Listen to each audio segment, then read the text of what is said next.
Chegamos à carta aos Hebreus, né? Estamos estudando ali o livro do John Stott, a Bíblia todo, o ano todo, e chegamos finalmente à carta aos Hebreus, né? E o John Stott começa falando do anonimato dessa carta, né? Tanto o seu autor quanto os seus destinatários, a carta não deixa explícito quem são. Uma coisa que podemos identificar aqui na carta é que o objetivo dela é encorajar os irmãos que estavam passando por perseguição, né? E aí o John Stott, ele começa falando nessa carta, o primeiro ponto que ele trata é Jesus, o Filho de Deus, né?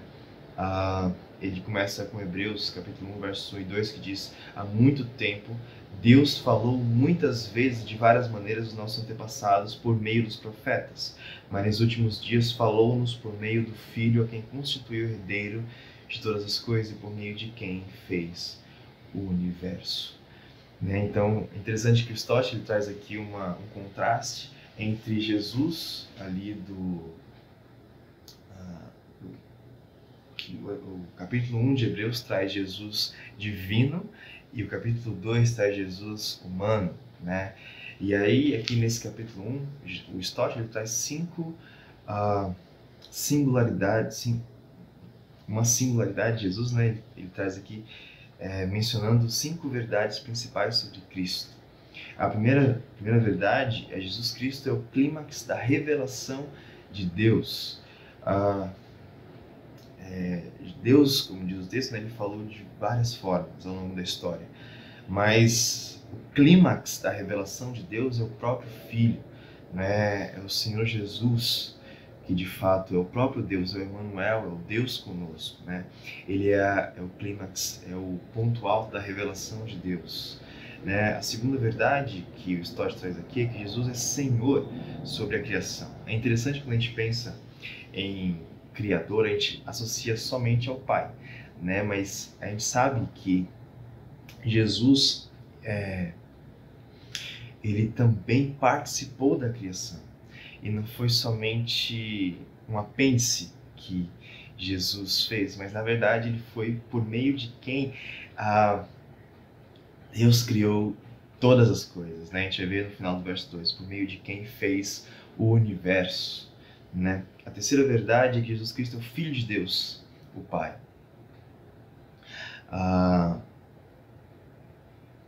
Ele traz aqui que ele é o resplendor da glória de Deus, a expressão exata de Deus, né? Jesus, ele nos mostrou o Deus invisível através dele mesmo, né?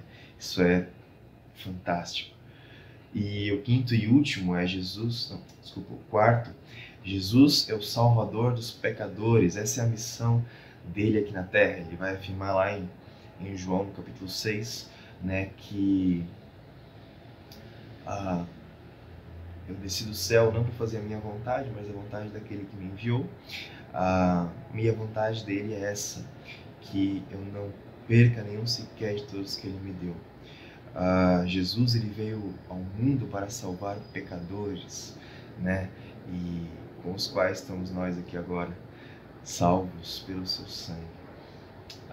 E por fim, Jesus é adorado pelos anjos. Jesus não é uma criatura, Jesus é o próprio Deus.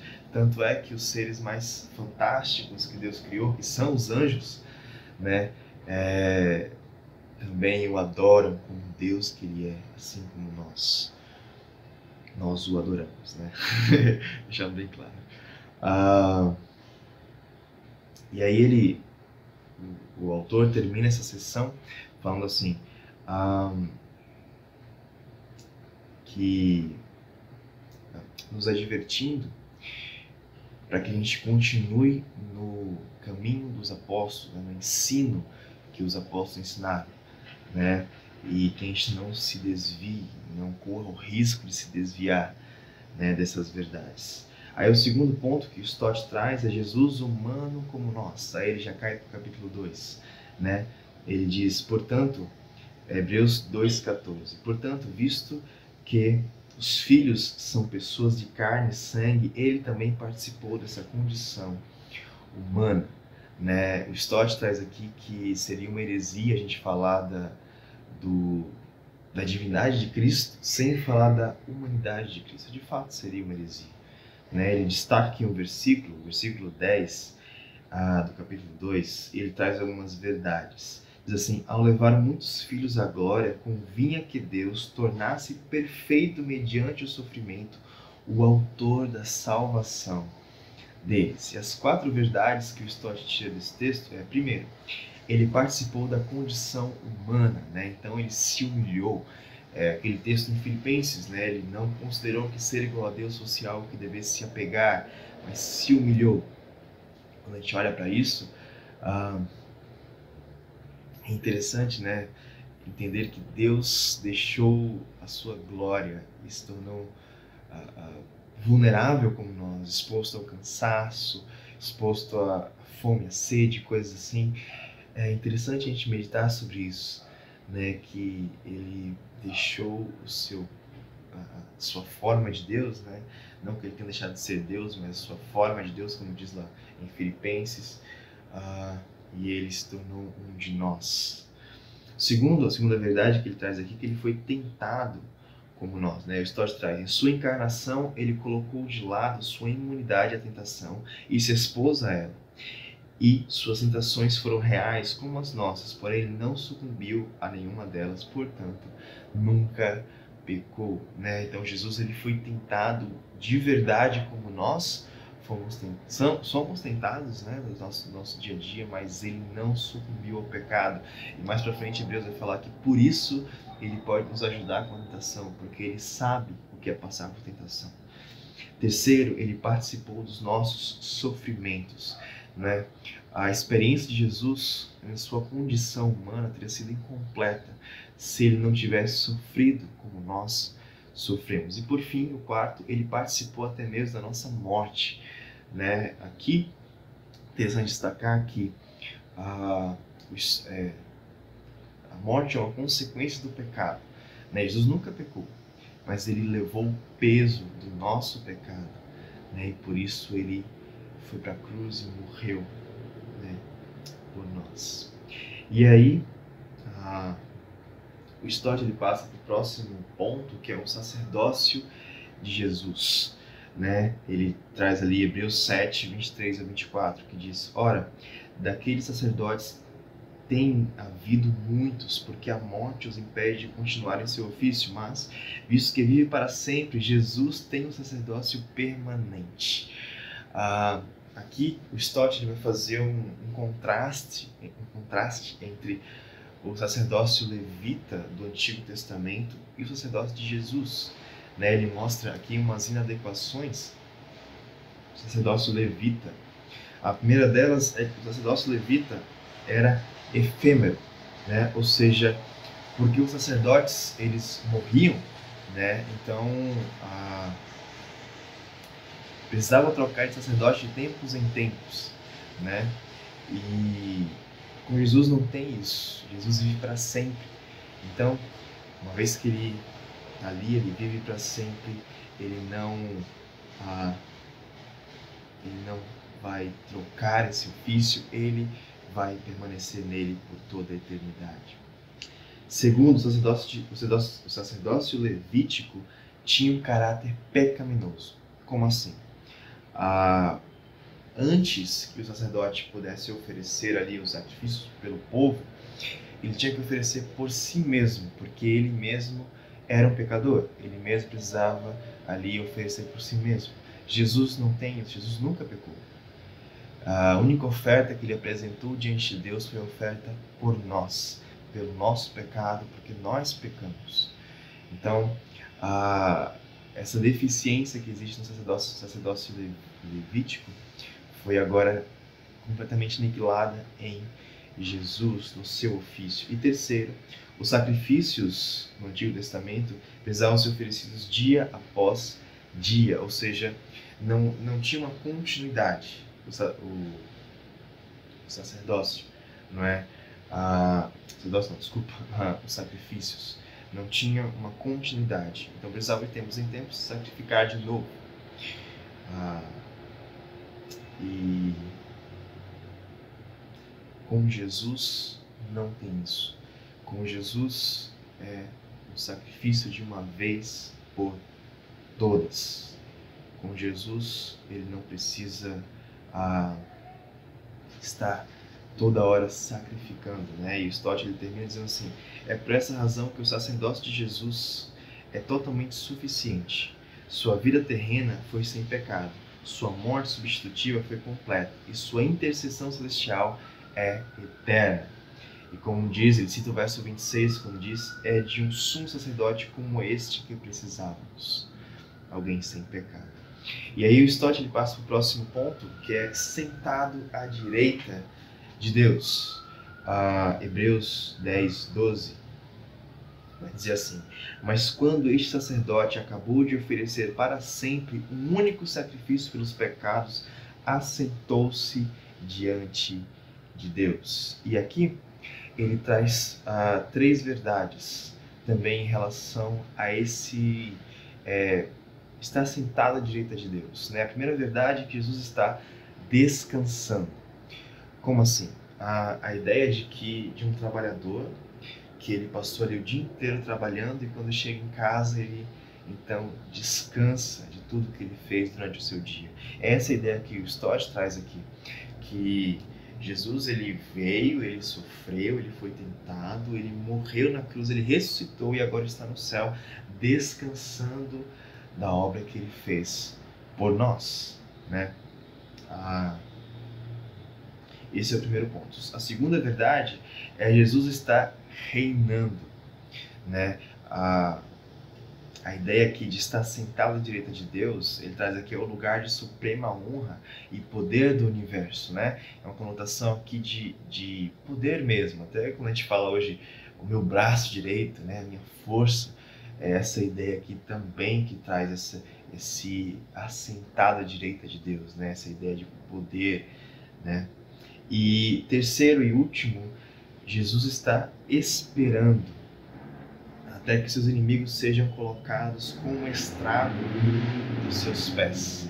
O Stott cita aqui o Salmo 110, verso 1, que diz: senta-te, ó, à minha direita, até que eu faça dos teus inimigos um estrado para os teus pés. Então, Jesus ele está aqui olhando para trás, para a sua obra consumada e descansando daquilo que ele fez.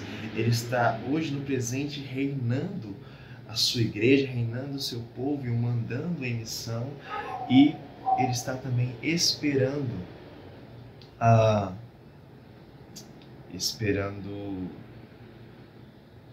até que o seu reino seja estabelecido de forma plena. E aí o próximo ponto que o Stott traz é uma tríplice exortação, que ele chama aqui, né? Ele pega Hebreus, o capítulo 10, verso 19, e os versos 22 a 24, que o pastor usou no último domingo. Diz assim: portanto, irmãos, temos plena confiança, né? Aproximemo-nos de Deus, apeguemos-nos com firmeza à esperança que professamos, consideremos uns aos outros para incentivarmos ao amor e às boas obras. E aí, o Stott ele fala dessa tríplice exortação, né? Essas 3 exortações. A primeira é: aproximemo-nos de Deus, né? Ele fala aqui: Jesus morreu por nós, ele pagou o preço por nós. O sangue dele nos purifica da culpa do pecado. Então a gente pode sim se aproximar de Deus com toda confiança, com sinceridade, fé, e de fato estar à presença dele, porque agora nós somos então purificados pelo sangue de Jesus. O segundo ponto aqui, a segunda exortação, é: apeguemo-nos com firmeza à esperança que professamos. A ideia de esperança aqui não é como a esperança, por exemplo, que nós temos na nossa língua, né? Esperança tipo, eu espero que tal coisa aconteça. Talvez, quem sabe, tal coisa possa acontecer. Não. A ideia aqui de esperança é algo certo, é uma certeza de que vai acontecer determinada coisa, né? E a ideia que o autor traz aqui de Hebreus é: apeguemos-nos com firmeza a essa esperança. a essa certeza, né, de que Jesus vai voltar. Ele prometeu que voltaria, né, e como o Stott traz aqui, ele cumpre as suas promessas. Então a gente tem que se apegar com firmeza, principalmente em tempos de luta, de dificuldade. A gente precisa lembrar disso e voltar a olhar para Jesus e se apegar com firmeza a essa esperança. E por fim, a terceira e última exortação que ele traz aqui: consideremos uns aos outros para nos incentivarmos ao amor e às boas obras, né? Então, o autor ele traz aqui o porquê de nós nos reunirmos, né? O pastor falou sobre isso no domingo, que nós precisamos desse contato com outras pessoas para esse incentivo, né?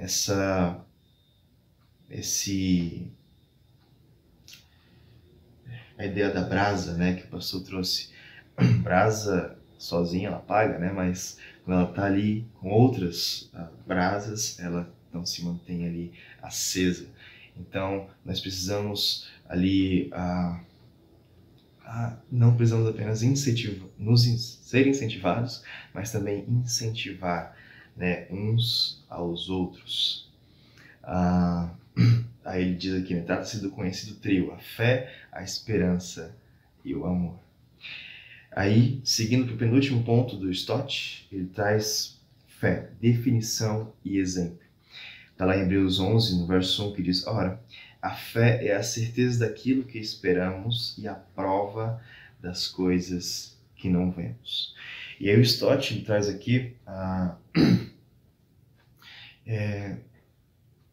que todo ser humano ele tem dois grandes desafios. O primeiro é com relação ao futuro, né? O desconhecimento do futuro. E a segunda realidade com relação ao hoje, ao presente, só que a parte invisível desse presente, né? No caso do primeiro, do futuro, a gente tem até as previsões meteorológicas, elas erram na previsão do futuro, né? Até mesmo elas são uma possibilidade do que pode acontecer, não a certeza. E quanto à segunda, quanto ao invisível, né, a gente é ensinado desde pequeno a ser cético com relação a essas questões do invisível, né, do presente, mas o invisível, né? E aí o Stott traz é que justamente nessas duas esferas, como ele chama, é que a fé se especializa, e no caso a fé se desenvolve. E ele faz uma distinção aqui entre fé e credulidade e superstição, né? Algumas pessoas colocam que a fé é algo ilógico, é algo irracional, né? E não, a fé não é assim, a fé não é superstição. A fé, ela se desenvolve no conhecimento de Deus, né? O Stott traz aqui no Salmo 9, do verso 10: os que conhecem o teu nome confiam em ti, né? Então, nós confiamos porque nós conhecemos Deus. Ele se revelou a nós em Cristo, ele se revelou a nós por meio da Escritura, e nós então confiamos nele. E o Stott traz aqui, a fé se origina da credibilidade do seu sujeito, e ninguém é mais confiável do que Deus. E terminando nesse ponto, o Stott ele vai trazer aqui os exemplos citados em Hebreus 11, né, que a fé é sempre uma resposta à revelação de Deus para nós, né? Então ele traz Noé, que Noé construiu a arca porque Deus falou e Noé creu e construiu. Vai trazer Abraão, que também respondeu a Deus quando Deus falou: sai da tua terra e vai para a terra que eu vou te mostrar. Então nós também respondemos, não da mesma forma como Abraão e Noé, mas através das Escrituras, a maneira como Deus se revelou, o registro da revelação de Deus, né, para a humanidade. E por fim, o último ponto, correndo a corrida cristã. Hebreus 12, versos de 1 a 2. Portanto, também nós, uma vez que estamos rodeados por tão grande nuvem de testemunhas, livremos-nos de tudo que atrapalha e do pecado que nos envolve, e corramos com perseverança a corrida que nos é proposta, tendo os olhos fitos em Jesus, né? E aí o Stott, ele começa trazendo aqui que é uma alusão a os esportes daquela época, né, que o autor faz aqui com a vida cristã, né, não no sentido de competição, mas no sentido de autodisciplina, né, o esportista ele precisa de muita disciplina para poder chegar até o final da corrida, né, então a mesma coisa é o cristão, ele traz três pontos aqui que a gente precisa entender. Primeiro, lembre dos espectadores. A gente tem uma série de pessoas que passaram pela vida humana e agora são nossos espectadores, né? Tão grande nuvem de testemunhas, nós devemos nos espelhar neles. O segundo é treine, né? Os atletas, eles treinam para poder ter autodisciplina, né, na sua vida. E a vida cristã é a mesma coisa. É lutar diariamente contra o nosso pecado em favor de Deus. E por fim, manter os olhos na chegada. Nós precisamos olhar para Cristo para então nós chegarmos até lá.